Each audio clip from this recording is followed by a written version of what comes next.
পরীক্ষা চলে আসতেছে, তোমাদের বড় ভাইয়াদের আপনাদের একটু জিজ্ঞাসা করো, স্পেশালি যাদের রেজাল্ট খারাপ হয়েছে। এবার তো একটা মানে বহুত বড় ঝামেলা হয়েছে আর কি।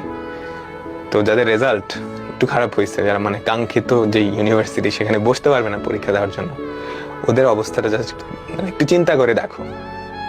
তোমাদেরও কিন্তু নেক্সট ইয়ারে এই সিচুয়েশনটা আসবে, অনেকে ড্রিম ইউনিভার্সিটি থাকবে এটা ওটা, এরকম অ্যাক্সিডেন্ট যাতে না হয় যে তুমি পরীক্ষায় বসার মতোই মার্কস তুলতে পারো নাই।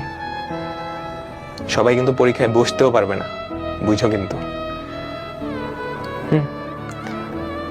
অ্যাডমিশন টাইমে তুমি অ্যাডমিশনের প্রিপারেশন নিবা না ওই চিন্তা নিয়ে মাথায় ঘুরপাক খাবে বলো?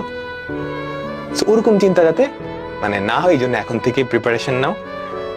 এইচএসসি পরীক্ষাটা খুব ভালো করে দাও, তারপর অ্যাডমিশন টাইম অ্যাডমিশন প্রিপারেশন ধুমায়। আর একাডেমিকে যা যা পড়াইতেছি অ্যাডমিশন আসলে এর বাইরে কিছু নাই। তোমরা ডিফারেন্সিয়েশন, ইনভার্স ট্রাইগোনোমেট্রি, আমি যা যা পড়াইছি ওর বাইরে অ্যাডমিশনে কিচ্ছু আসবে না। সো একাডেমিকটা ঠিক মতো নিচ্ছ মানে তুমি লাইনে আসো, অ্যাডমিশনে ইনশাল্লাহ কিচ্ছু হবে না। এখন জাস্ট নিজে একটু প্র্যাকটিস করা লাগবে।